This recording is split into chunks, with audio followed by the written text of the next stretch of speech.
And another thing is about also how the newspaper is chained also. If I can ask a question, when's the last time anybody here has picked up a newspaper in the morning and saw something on the front page they hadn't heard about before?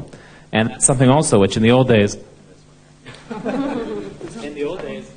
you'd always, you know, especially in the movies, you know, the extra, read all about it. You know, you pick it up the newspaper and, wow, my God, you know, the Japanese attacked, you know, Pearl Harbor, and then you pick up a newspaper in the morning and you say, wow, I didn't know that. I can't remember the last time I got a paper in the morning and what was on the front page was something new. Because I had heard it before. So the newspaper has to give you something much more valuable now. I honestly think here that you're talking about, I don't think there'll be newspapers around necessarily in the rich world in 10, 20 years' time. But, you know, at night before I go to bed, I switch on my iPad and I get on Flipboard and I find stuff that I haven't seen. I find stuff that's new. Or else I'm on, you know, a website now that is gradually realizing that I couldn't give a toss about golf, but I'm really interested in cricket. And so it's beginning to put that on my front page, and it's beginning to put, you know, British, French, Italian politics, and I'm not interested in what goes on in the Netherlands. And so I'm sort of creating my own new front page, which seems to me much more exciting than to wait for somebody in London, some office in London, to tell me that, you know, what's really interesting today is the fact that the government's got another crackdown against illegal immigrants. So, you know, I'm deciding gradually where I want the computer to go and find the news, and I think that's amazing. We'll take another couple of questions quickly from the audience. Yep.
Well, first of all, there are a couple of premises that you make that I don't think are correct. First of all, Facebook... Do you feel that tycoons or Israeli tycoons are stopping you from writing about the... I don't work for Israeli media, and I'm sure that there are cases of that. But I'll tell you what, if 400,000 people show up on the streets, you're going to write about it. There's no way to stop that.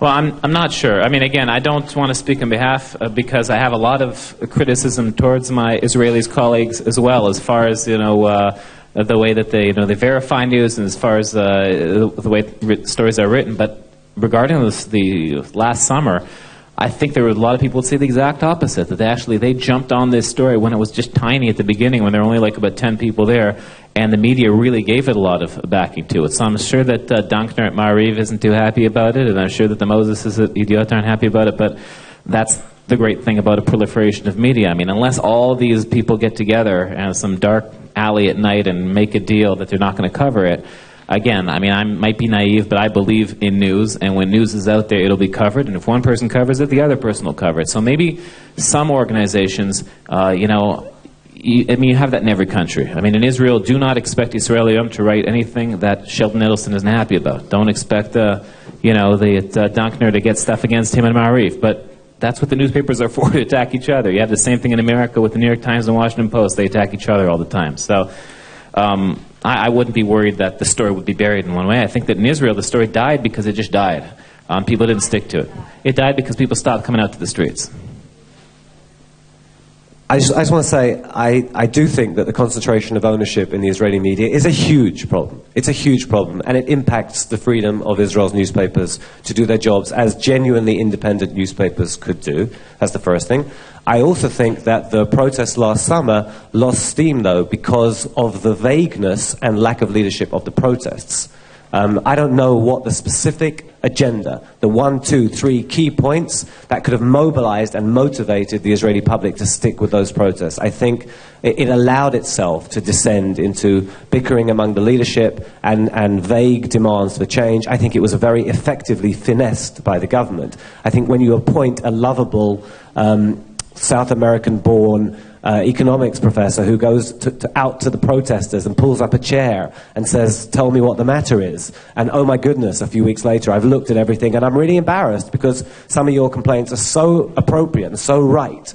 It was very, very skillfully handled, whereas the people leading the protests, I think, were less skillful. But I also think, since we're supposed to be talking a bit about social media, the reason that you were able to galvanize hundreds of thousands of people to come out into the streets, it was social media-led. That guy in Bnei Brak who went out to his grocery and realized he couldn't afford cottage cheese, he kind of started the protests. The fact that it was not a revolution is partly because of very effective counter or indulgence or at least the appearance of listening on the part of the government, and a lack of leadership and focused agenda on the part of the people who are leading this. We'll take a final question. In the back, in yellow.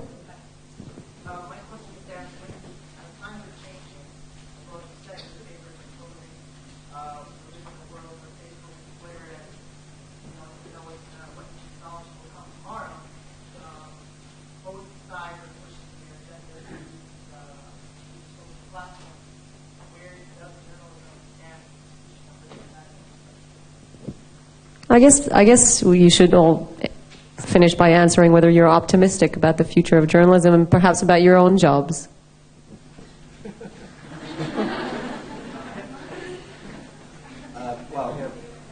You've just become your own boss. Yeah, so I see sort of silence next to me, so I'll wade in first.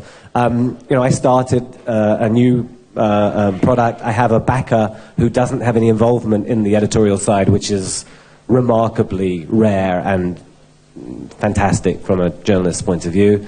I hope it will fly. I hope all of you in the last hour have been logging on to my website and will continue to do so, preferably every 7 minutes, and start writing for us and spread the word and share our links on Facebook. And this was the shameless promotion part of the panel. But broadly speaking about journalism, I'm really, really, really pessimistic, and I think it's terribly important. I heard what you said, and the fact that you're subscribing to the Herald Trib, the fact that did you say New Yorker as well? Or The Economist, you said. I think the show of hands here underlines how relatively rare that is. I think that there will come a point at which so many titles have died, and maybe the process of re-educating people to pay for content will have gathered force. But I think there's going to be a big thinning out before we reach that equilibrium, and I think that's a problem. I think the decline of independent sources of journalism everywhere around the world is terribly damaging for democracy. I'm very, very pessimistic. I don't think it's a lost cause. I love this profession. I think we should all keep at it, but I think there's going to be a great reduction. And I'm not sure if we could have handled it differently. Maybe we had to put our content online for nothing. But I think our own egos were a problem. We thought, hey, everyone can read our stuff. Let's give it to them. That's not a very good business model. I'm hugely, hugely, hugely optimistic. I look at all you guys here. I think someone should photograph from where I am and just send this to Apple, because it's a fantastic advert for Apple. But all you guys are connected, and you've all got the chance here to go online and read stuff. 10 years ago, you'd have all been in here with a notebook, and you would have, might have been bored sitting, you had nowhere to go. I don't know how many of you people have been reading stuff online while we've been talking. That would have been possible.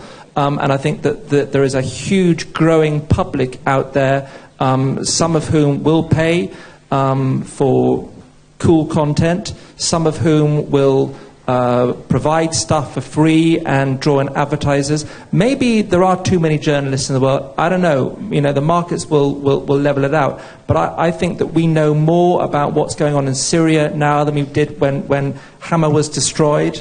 thanks to social media, that people are more involved in that story because of it, and because of the role that the big media are doing, amplifying the word of the kind of the citizen journalists or whatever. I think we know more about what's going on in all corners of the world, with the exception of North Korea, thanks to various forms of journalism. Yeah, some papers are going to fall by the wayside. Others, the Huffington Post, a $300 million business that was nothing a few years ago. Let's hope that, the Times of Israel becomes a $300 million business in a few years' time. I think it's really possible. I think there are huge opportunities. And you guys, I think, at the crest of this wave as you go forward, because you understand it all, and there will be fortunes to be made out there for good, intelligent, coherent, reliable content. I'm convinced of it. Well, I guess I'm sitting here in the middle, so I'm sort of in the middle, literally. Neither optimistic nor overly optimistic. I just don't know. And I think that, I don't think anybody does, really. I think it's this unique era in journalism history where nobody knows what's going on. And by the way, I'm used to this apple thing from class, because when you have a classroom with students in front of you, you're full of these apples looking at you all the time. You can't tell if they're writing or if they're on Facebook, and you can always tell when everybody starts laughing. Whether, are they laughing at you? And they always say, no, there's something joke that's going on in class. So that's always... I actually don't allow laptops in my class, so and they hate it, and they think I'm a dinosaur. But the thing is, now they have mobile phones, so exactly. They sit there all the time laughing. Is it worse if they're laughing at you, or something they're reading while you're supposed to be talking? But just like you said, you can't cover up a story, and there's cameras everywhere. There's laptops everywhere too. So I caught a student once on Facebook. So I'm just taking notes on Facebook. What am I supposed to do? But I'll say, as far as being here. I always tell them... I just gave you a new trick. I always tell them when they're going like this, I go to them, David, no one just looks at their crotch and smiles. I should think of that one too. But as being the one here in the middle between the two, I can just say the evolution of my career is that See, now that's the sound of class is over, we got to get out. I know that one too. So I'll just finish by saying that it's almost like an organism in nature. There's either those who evolve and there are those who die. And I know that when I started 10 years ago, and I couldn't decide if I wanted to be a print journalist or a broadcast journalist. I worked at NBC News because I wanted to be a broadcast journalist, and then I did stuff at Horovitz and LA Times because I wanted to be print, and people told me, you have to choose. You have to choose. You're going to get lost, whatever. And now people are saying the exact opposite. You can do it all, because now when I'm at the AP, I do radio, I do online stuff, I do blogs, I do Facebook, and I do online video things, and everybody says, you know what, you're going to be the last person here at the Bureau when everybody else gets fired. So I don't know. I figure I'll probably get fired first, but... the evolution is happening now that you don't really need to choose between the traditional forms of them. You kind of have to do it all. We have an internship program now at the AP this summer where the people who come in are multimedia journalists, and they do everything. They do slideshows, and they do audio, and they do video, etc. So I think that that's where things are going. In that sense, I'm optimistic. I'm pessimistic because there just aren't going to be as many jobs, and there's going to be as many, the economics of it are not going to allow you to do the kind of journalism that I once hoped would be the kind that I do in my career, because those jobs are disappearing all the time. So I guess I conclude by saying I'm somewhere in the middle, just like where I'm sitting here. Let's give our panelists, who are extremely busy, a big round of applause. Thank you so much. Thank you for coming to Dig It 2012.